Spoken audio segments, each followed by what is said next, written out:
In this video, I'll be going over the 5 essential tips for Pokemon collecting that every collector should be aware of. And it may seem a bit strange that you need pointers in order to collect Pokemon cards right now, but to be honest, there's a lot of reasons for this because you can waste hundreds of dollars in this hobby, and that's why learning these tips is essential. So one key area that's probably not spoken enough about in this hobby is the fact that Pokemon cards and collecting has changed a lot. I mean, before it was just about owning the card, though as of recent times, we've entered a whole new meta, and learning that the meta has shifted is incredibly important to stay up to date in this hobby. I mean, if you play any competitive game online, you'll know just how much the meta can shift even if one item is banned. And Pokemon collecting is the same. The shifts of what collectors prefer is always changing, and hence the meta is always shifting. So the first essential tip for Pokemon collecting and investing right now is that today's must-have cards can be tomorrow's clearance bin. What's hot and trending right now can be very quickly forgotten in the future, so don't overextend yourself chasing a single wave of excitement. You need to learn to stay nimble and be ready for when the spotlight shifts. And why this is so important to kind of stay on your feet within this hobby, but also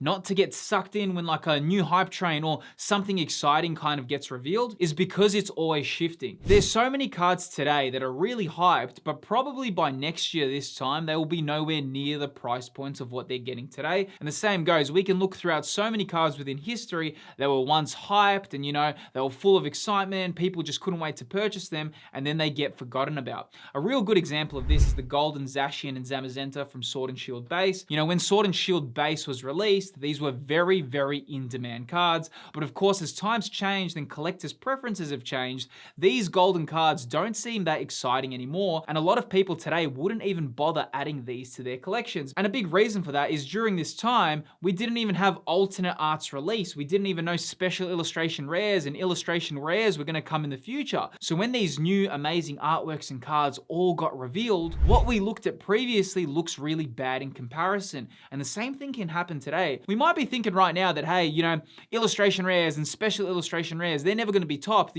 That's the top level of collecting. But believe me, with how things shift and how collectors' preferences change, something can always change and the meta can shift again. I mean, we saw that recently with Black Bolt and White Flare with the monochromatic cards. Usually monochromatic cards weren't really desired by collectors, but we can see when they released for Black Bolt and White Flare, they were some of the most expensive cards within the set. And learning that those shifts can happen in the future of the hobby is very important. And that's why you never want to get too attached to something that's super hyped at any given time. Also, if you have been enjoying the video, definitely feel free to subscribe to the channel. My name's Phil and I cover a bunch of topics relating to Pokemon collecting and investing, and it's always amazing seeing new people on the channel. Now, the next essential tip for Pokemon collecting and investing is that collecting master sets isn't what it used to be, and for a lot of people, they've become an unobtainable goal. Now, master sets used to be a key part of collecting Pokemon cards. My most recent master set was Chilling Reign from 2021, and in total, my Chilling Reign master set cost me $935 US.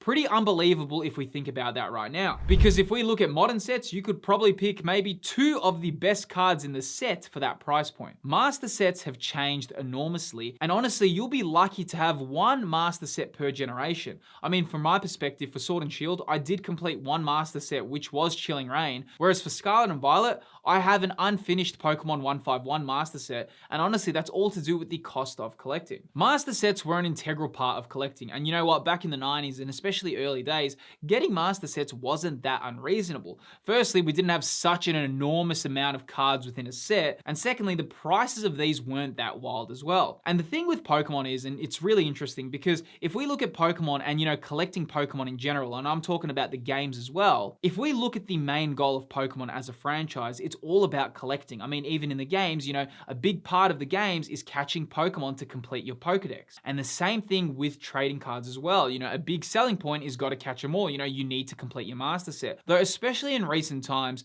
collecting master sets is becoming a little bit unrealistic. Especially if we look at Black Bolt and White Flare, when we look at the card in total with all the Pokeball patterns, with all the Master Ball patterns as well, and especially with all the illustration rares and special illustration rares, to complete Black Bolt and White Flare and to get a complete master set of that set, you're looking at over 800 cards total. That becomes something that's almost impossible to kind of achieve, and if you do want to go for that goal, which a lot of people are trying at the moment, sure, you may get there, but the cost of doing that never really makes sense. So that's why it's really important to know that master sets and, collecting master sets has definitely shifted, and it's not exactly a big goal that a lot of collectors should be focusing on. Back in the day, it would probably be likely that you could get 3 to 4 master sets of a generation, okay? Because when you're looking at the prices, maybe the top chase card or the most expensive card of a set would maybe do small damage to your wallet, but right now, 2 cards or 3 top chase cards could be like a whole master set's worth of what you were collecting back, a few years ago. So, a big shift has changed with master sets, and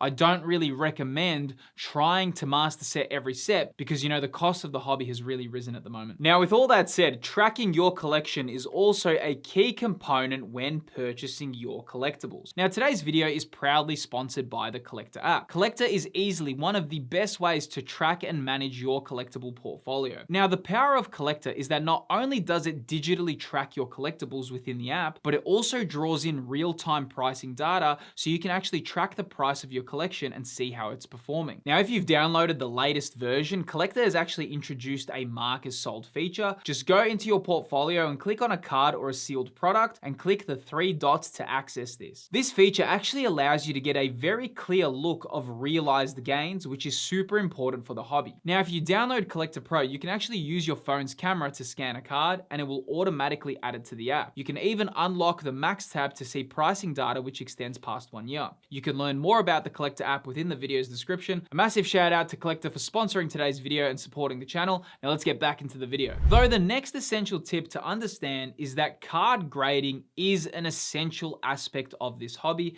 and card grading isn't something that should really be debated. I mean, when we look at video games, okay, a lot of people laugh at video game grading, which, does make sense because you've effectively encapsulated and protected the game, so you've rendered its utility useless. Though even though Pokemon trading cards are to be played, in the competitive TCG scene, it's no secret that collecting is a massive part of Pokemon cards, along with the fact that Pokemon cards are very susceptible to damage, and of course, grading your cards also protects them from this. Though something we have to discuss is how much collectors prefer high-graded cards such as PSA 10 and BGS 10. We've seen a big shift in how people collect Pokemon cards, especially within 2025 alone, and I imagine in the future, this is going to become more commonplace. We're seeing collectors really put a high premium on PSA 10 cards, and never in history has there been such a big price discrepancy from raw singles versus their PSA 10 counterparts. In a lot of other TCGs, getting a raw card versus a PSA 10, you're maybe paying 30 to 40% more for the PSA 10. That's very common in Dragon Ball. In fact, if you want to get a BGS 10 Black Label, that's where you'll probably pay double or triple the price. Whereas with Pokemon cards, some cards in particular are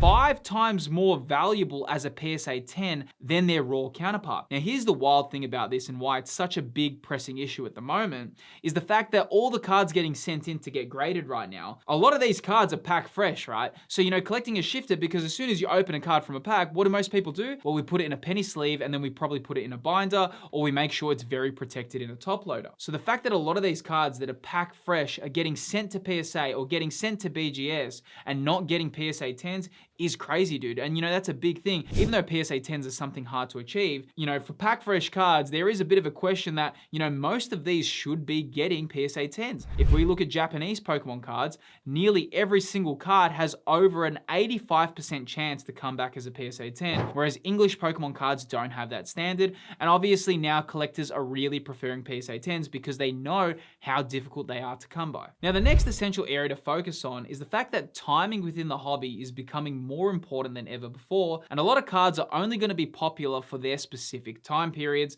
and then they may take months or even years to recover. So some popular examples of this were like the Iron Crown Special Illustration Rare when Temporal Force is released. It was once the top chase card for Generation 9, and when looking at it now, it's not really spoken about as much. Or even the Miriam Special Illustration Rare. This was once a super beloved chase card, but it was never really able to return once the hype faded. And that's why understanding how important time is within this hobby. But also another really weird thing about time in the hobby is that if you give a lot of cards a lot of time, sometimes they can bounce back as well. So it doesn't really mean if a card drops in value and it's like, 1/3 of its high price point, it doesn't actually mean that it's not going to go back there. It just means that it's going to take probably a lot of time to get there. Now, we've seen big examples of huge crashes in the market. For example, Japanese Pokemon 151. Early 2024, this was a pretty expensive booster box, but then we had a massive Japanese Pokemon 151 reprint, probably one of the biggest reprints I've ever seen within the hobby. And then you could pick up Japanese Pokemon 151 for a real cheap price. And only now has it really gone back to those same levels of early 2024. So we can see these massive shifts in price and how it works. But the thing to understand about this hobby is if you're in the hobby and you're collecting, it's important to play the long game. And if you do see a card's price drop and you maybe purchased it at the high point in the market, I think that's just a normal learning lesson of the hobby. I don't think anyone that's been collecting for a long time has ever made every right decision when purchasing a card. In fact, I think it's just a rite of passage that if you collect Pokemon cards, you've probably bought one at the top of the market. And I think that's a shared universal experience that we all have. Now, the fifth tip, which is personally the most important tip for this video, collect what you genuinely love. This is a tip that's so important and it's personally my biggest secret. There's nothing better than purchasing cards you genuinely want in your collection and just ignoring what's really popular at any given time. The reason for this is because at the end of the day, trading cards and collectibles are a very emotionally driven hobby, and if you are purchasing what you love, you're never really going to be that disappointed. A big way to kind of do this is if you love a card or if you love a set, don't worry about the price point as much, worry about if you really like it. Now, if the price is really high and it's completely outside your budget at the moment, then just don't worry about that card or set a goal to maybe achieve it in the future. I think one of the issues right now is a lot of people think it's now or never. Now, the reality is even if you do pay maybe 10 or 20 or 30% more for a card, but you waited it out and you really wanted it in your collection, then it was the right choice. What's a real problem is purchasing cards because you just want to have them because that's what's hot right now. But what I found is much better is find your own goals within the hobby. For example, that might be collecting Pokemon cards from one specific artist. Maybe it's collecting an obscure Pokemon and trying to get every artwork from every era. Like if you really like Electivire, maybe you can go through every single set where Electivire was printed on a card and you can set a goal to try collect them in a binder. Some Electivire cards will be super cheap, but then you might find some really early Electivire cards from, Diamond and Pearl days that are super expensive. But you're making goals for your hobby that are relevant to you. And that way you're not going to be really affected by price swings because you're actually purchasing things that you want in your collection. And what's really cool about Pokemon cards, and it's probably my favorite aspect, that even if you do collect what you love, it's actually likely as the time and the years go on, just given how Pokemon cards perform, they also may start rising in price. Now that's not guaranteed, but it is awesome that a hobby that you can love and enjoy can also rise in price, so it kind of ticks two of the same boxes. But Pokemon cards have really become something amazing as the years have gone on, and I think a lot of people are now enjoying what it has to offer. Though even though the hobby is growing, I think a lot of collectors are wondering how to keep up with this hobby when it's becoming so expensive. And a big question right now is, how do I collect Pokemon cards on a budget? Well, I reveal the answer in this video on screen right here. Within this video that's currently appearing on screen, I go over how to collect Pokemon cards on a budget. If you love this video, feel free to learn about that topic there, and I'll see you on the next video.